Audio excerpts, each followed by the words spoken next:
Hello दोस्तों, नमस्ते, नमस्कार। कैसे हैं आप सभी? स्वागत है आपका बीपीएससी टीचिंग अड्डा पे एक सेकंड सीरीज़ के साथ, जो कि मैंने एनसीईआरटी क्लास 6 का स्टार्ट किया है साइंस के साथ। जी हाँ, तो आज हमारा सेकंड चैप्टर है।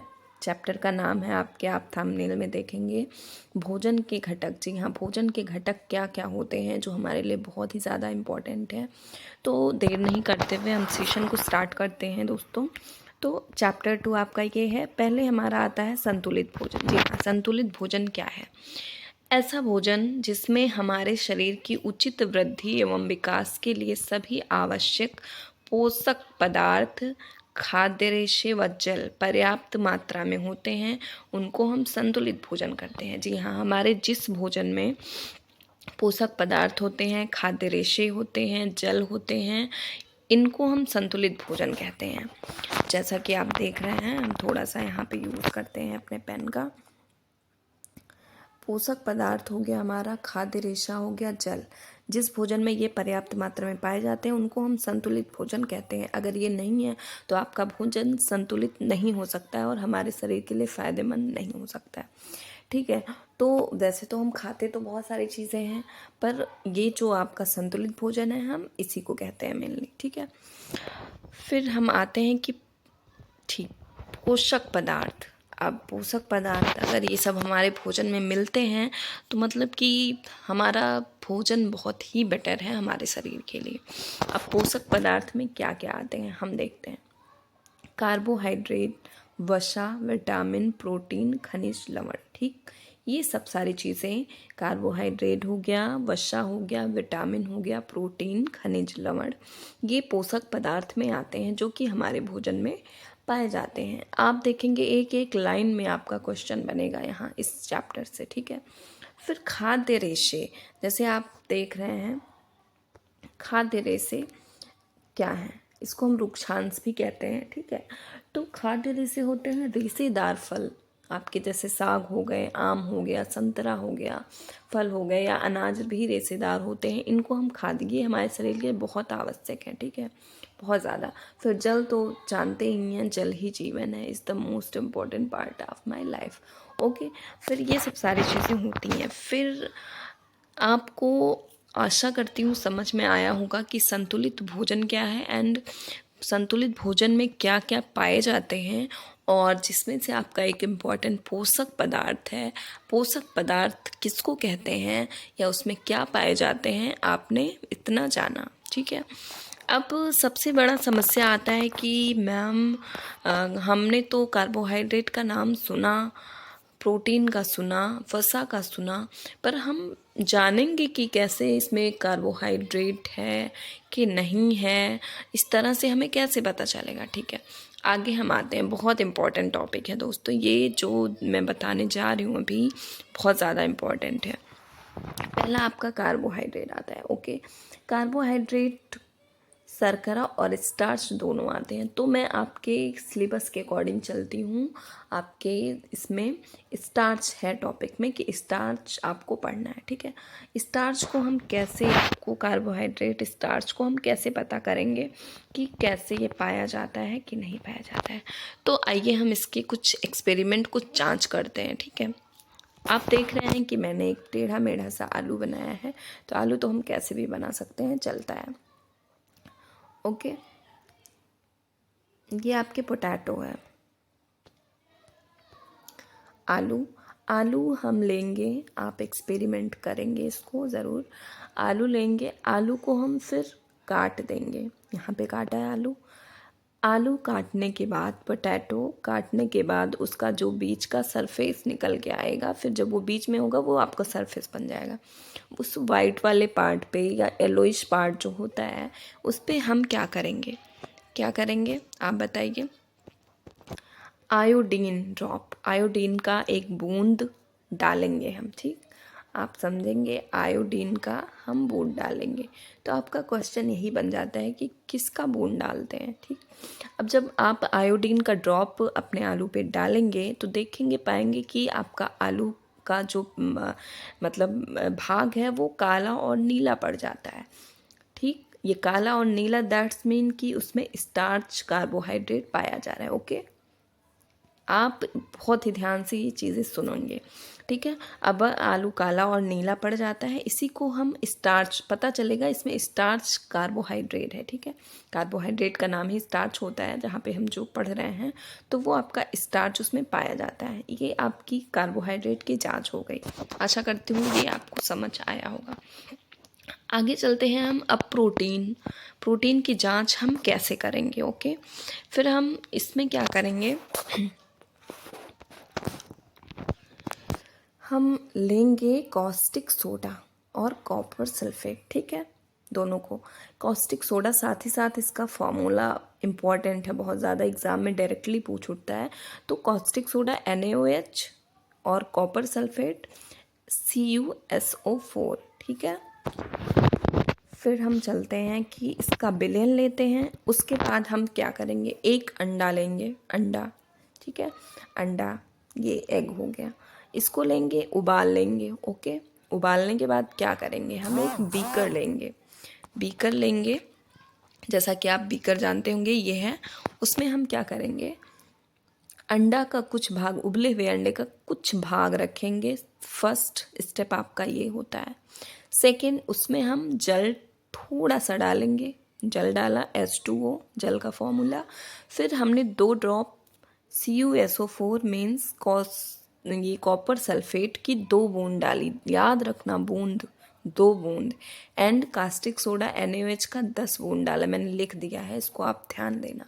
10 बूंद डाला, पहले अंडे का, उबले हुए अंडे का थोड़ा भाग, फिर H2O लेना है, फिर 2 ड्रॉप आपका कॉपर सल्फेट एंड 10 ड्रॉप आपका ये जो आपका कॉस्टिक सोडा है, आप इसको लेंगे, ठीक है। इतना आपका प्रोसेस ख़त्म होता है।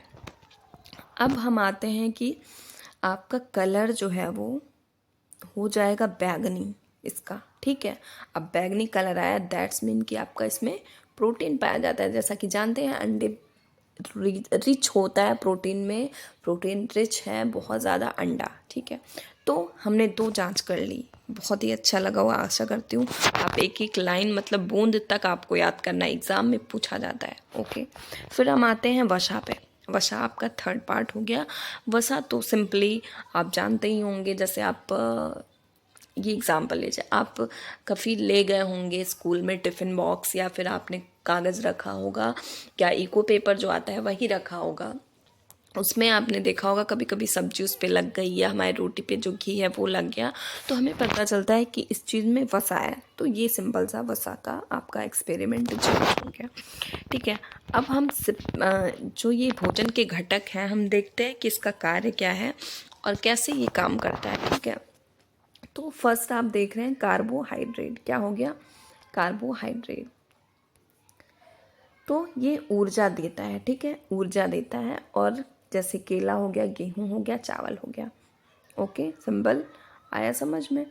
फिर हम सेकंड चलते हैं, वसा हो गया, फैट जिसको हम कहते हैं इंग्लिश में, ये भी ऊर्जा ही देता है, लाइक तेल, घी, मक्खन आपका। साथ ही साथ याद करना, बहुत आराम से बता रही हूँ। तीसरा हो गया आपका प्रोटीन, शरीर का निर्माण और वृद्धि करता है, जैसे दाल, दूध से बने प्रोडक्ट, जैसे पनीर हो गए, आपका दही हो गया, ये सब सारी चीज़ें। ओके, अब आप बोलेंगे मैम इसका दोनों का तो आपका एक ही काम आप बता रहे हैं, ऊर्जा देना, पर इसका मतलब क्या होता है।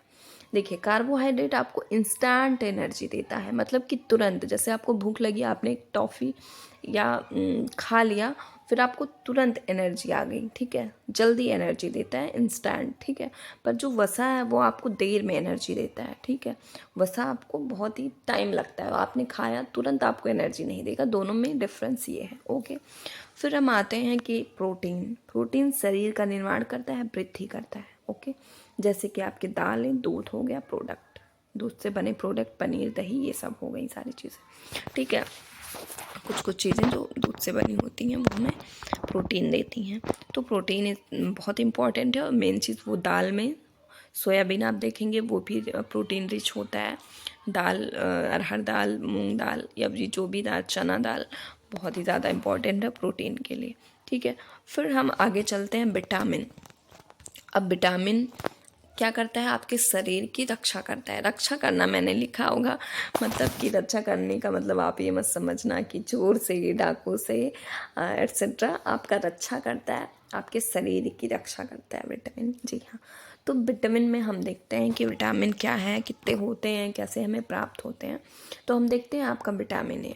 मैं बस सिलेबस के अकॉर्डिंग आपके चल रही हूँ, ठीक है, जो आपके एनसीईआरटी में है। Vitamin A, vitamin B, C and D, ठीक है। तो आम, विटामिन ए हमें किससे होता है, आम, पपीता, गाजर, ये हो गया। विटामिन बी यकृत, गेहूं, चावल, ये रिच सोर्स हैं इसके जो मैं बता रही हूँ। सी हो गया संतरा, टमाटर, अमरूद, मिर्ची, नींबू, आंवला, मछली, अंडा, विटामिन डी, ठीक है। तो संतरा, टमाटर, अमरूद, मिर्ची आप जितना खाएंगे तो आज जैसा कि मैंने बताया कि आपके लिए बहुत फ़ायदेमंद है, क्योंकि ये रोगों से रक्षा करता है। लड़ने से ये विटामिन सी रोगों से हमारे शरीर की रक्षा करता है, ठीक है। विटामिन के कार्य, अब हम आगे आते हैं, थोड़ा सा बढ़ेंगे। विटामिन के कार्य क्या है। जी हाँ, विटामिन ए, बहुत ही ध्यान से पढ़िएगा आप, बहुत इम्पोर्टेंट होने वाला है ये। विटामिन ए आपका आता है, त्वचा, आँख को स्वस्थ रखता है। विटामिन ए क्या करता है, त्वचा और आँखों को स्वस्थ रखता है।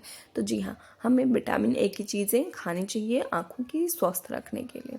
विटामिन बी, स्वास्थ्य बनाए रखना, हमारे शरीर का स्वास्थ्य विटामिन डी भी बनाए रहता है, ठीक है। विटामिन सी, सीधे ऐसे क्वेश्चन पूछा जाएगा आपसे। विटामिन सी, रोगों से लड़ना। विटामिन सी जितना आप खाएंगे उतना हमारा शरीर तैयार होगा रोगों से लड़ने के लिए। जी हाँ। विटामिन डी, अस्थि और दांतों के लिए कैल्शियम का उपयोग करने में शरीर की सहायता करता है विटामिन डी, ठीक है। तो अस्थि और दांत हमारे बहुत ही ज़्यादा स्वस्थ होने चाहिए लड़ने के लिए और किसी को काटने के लिए। जी हाँ, तो हमें विटामिन डी की इसके लिए बहुत ही ज़्यादा आवश्यकता होती है। अब हम आते हैं विटामिन ई। विटामिन ई जो है आपकी मांसपेशियों के सही प्रकार से कार्य करने के लिए आवश्यक है।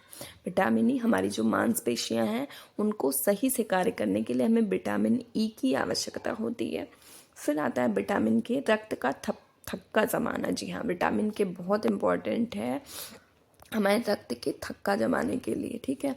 तो क्योंकि अगर विटामिन के हमारे अंदर नहीं होगा तो हमारे रक्त का थक्का नहीं बनेगा। जैसे हमें चोट लग गई तो आप देखते हैं थोड़ी देर बाद खून जो है वो जम जाता है, ठीक है। हमारे सरफेस पे जहाँ पे चोट लगी होती है जम जाता है और फिर खून बहना, फ्लो उसका बंद हो जाता है। तो वो बहुत ही ज़्यादा ज़रूरी है हमारे शरीर के लिए। तो अगर हमारा ये थक्का नहीं बनेगा फिर हमारे खून बंद नहीं होंगे, बहते रहेंगे, ठीक है। तो ये विटामिन के बहुत ज़्यादा इम्पॉर्टेंट है रक्त का थक्का जमाने के लिए।